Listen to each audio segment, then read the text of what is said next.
Yesterday, I got a call in the afternoon hours from Tammy Crawford, who is the mother of Alexis Janae Crawford. In October of last year, on Halloween, Atlanta experienced one of the most horrific crimes against a person that we've seen in recent history. Alexis Crawford was a 21-year-old student at Clark Atlanta University who was in her senior year. A native of Athens, Georgia, she was a model young woman pursuing her education and seeking to do good in the world when her roommate and her roommate's boyfriend assaulted and subsequently murdered Alexis Crawford in cold blood. Her case and her call for justice went out across the country and around the world, pricking the hearts and minds of the American people because all of us understand that Alexis could have been our daughter, she could have been our sister, she could have been our cousin. This young lady was killed for absolutely no reason at all. She comes from a large and wonderful family of people who are all from Athens, Georgia. They are what I call the salt of the earth. They're the best and the brightest among us. And I got a call yesterday from Alexis' mother, whom I've become a confidant and an advisor to, asking for help because the district attorney's office in Fulton County had reached out to Ms. Crawford indicating that there's a bond hearing scheduled for tomorrow where Jordyn Jones is requesting bond and to be released from custody. I think it is important for the people in this community and across the country to remember that Jordyn Jones was Alexis' roommate, but she was also considered by Alexis to be her best friend. In an act of ultimate betrayal, Jordyn strangled and murdered Alexis along with her boyfriend in the most heinous and callous way. Jordyn put a plastic bag over the head of the person who considered her to be her best friend. Alexis didn't do anything to deserve what happened to her.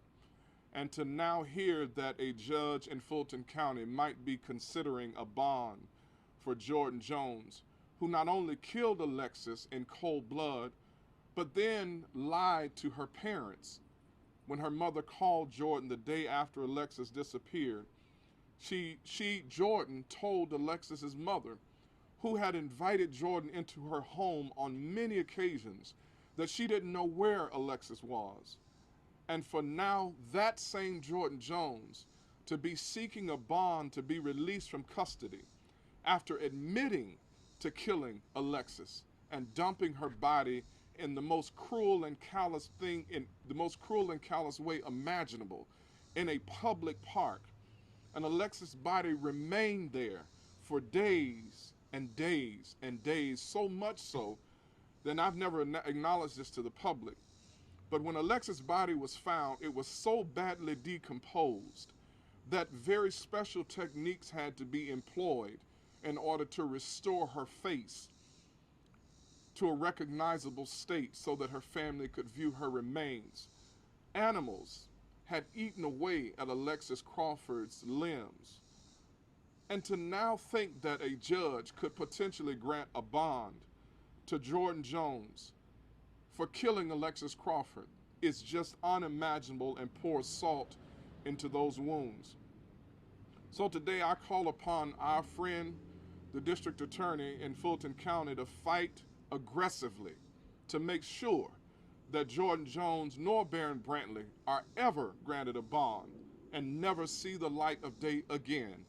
We call upon the judge in this case to do what is right and reasonable and deny any sort of request that will allow Jordyn Jones to walk the streets of Atlanta and the United States of America. Most importantly, I ask the people of Atlanta to pray for Alexis Crawford and her family, to pray for Tammy and Bobby and all of their children, that they might get the justice for Alexis that she deserves. I'll now read a written statement from Ms. Crawford. Statement from Tammy Crawford, mother of Alexis Crawford. The death of our beloved, beautiful, brilliant, and loving Alexis Janae Crawford has devastated every aspect of our lives. My family and I live every day heartbroken without Alexis. The pain we feel from the cold-blooded murder of Alexis at the hands of Jordyn Jones, whom we welcomed into our home on countless occasions, and Jordyn's boyfriend, Barron Brantley, cannot be understood unless you've been through what we are going through right now. Yesterday, I received a call from the Fulton County District Attorney's Office informing me that Jordyn is scheduled for a bond hearing tomorrow. My heart sank, and I was deeply hurt by the thought. My emotions then turned to disbelief, anger, and determination. Although our family is not yet prepared to speak to the media directly, when I learned that there was a possibility that Jordyn could be granted a bond, I knew we had to speak out. I asked for Reverend Hutchins' help.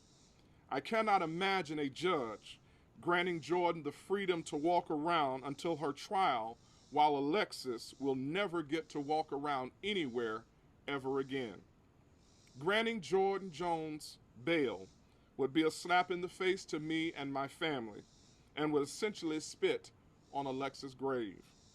She and Barron admitted what they did to my baby, and they should never, ever get out of jail for a single day.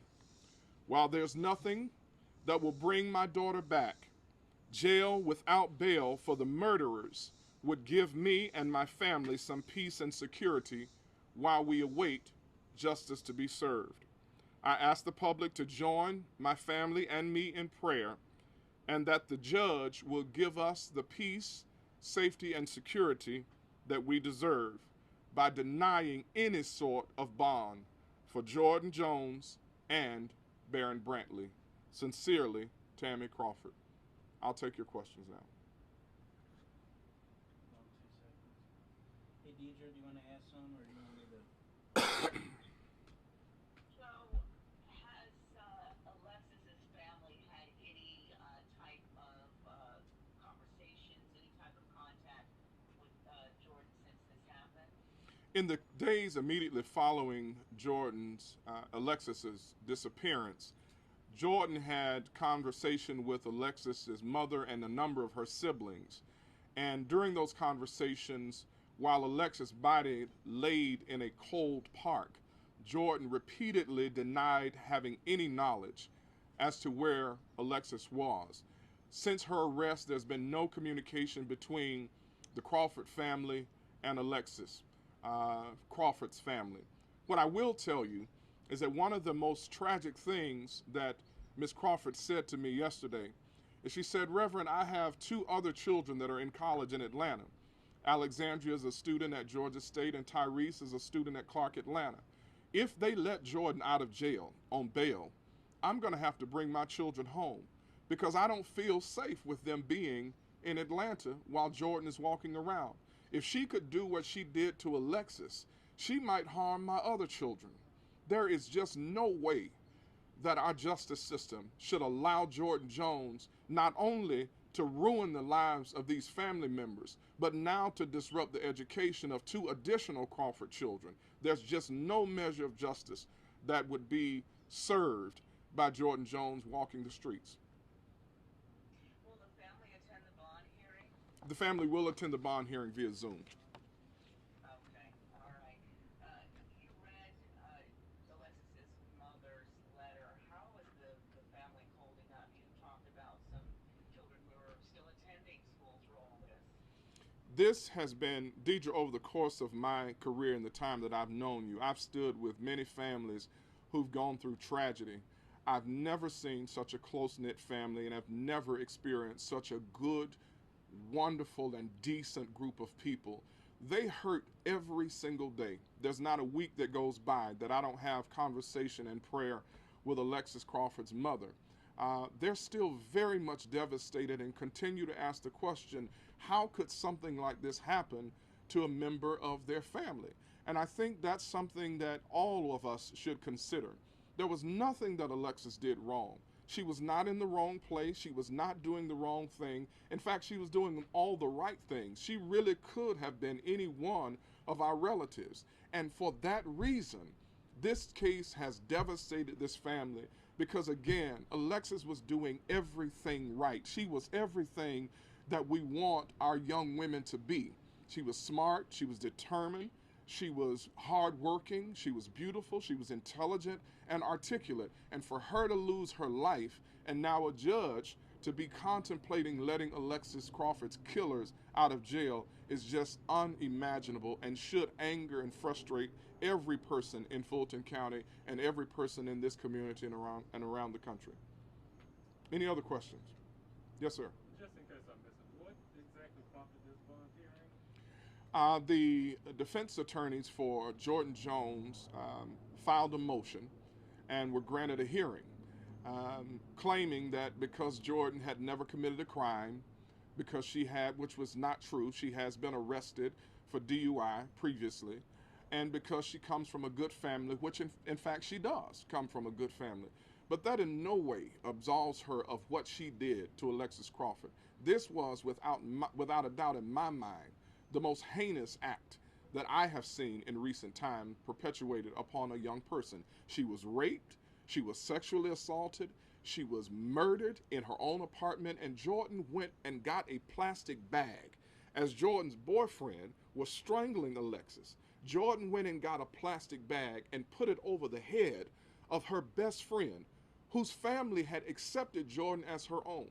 And for now, the defense and Jordyn's defense attorney to claim that because somehow she had never committed this type of crime before, that she deserves to be granted bail is just beyond preposterous. She should never see the light of day. And even that won't bring Alexis back, but it will at least bring some measure of peace and security to Alexis' family. My reason for asking that question is because of the current pandemic. Sure. Could that possibly be up for consideration within her bond? You know, I don't want to speculate, but there is no set, let me be clear, there are no set of circumstances, pandemic or not, that should play any role or have any determining contribution to the decision of the judge. Jordyn Jones should never see the light of day, period. Next question. So Jordyn nor Barron have never shown any remorse, have never written a letter? They have shown no remorse. They've not reached out to the family. They've not said, I'm sorry. No regard whatsoever for the hurt and the damage and devastation that they've caused to Alexis's family, but to people across the country. This case has uniquely pricked the hearts and minds of people who recognize that it could have been any one of our children. So all of us now have a different kind of fear when we send our young people to school because of what happened to Alexis Crawford. The devastation and the havoc that was wreaked was not just wreaked upon Alexis's family. It was wreaked upon all of our collective consciousness, and I certainly hope the judge will take that into consideration. Thank you, everybody.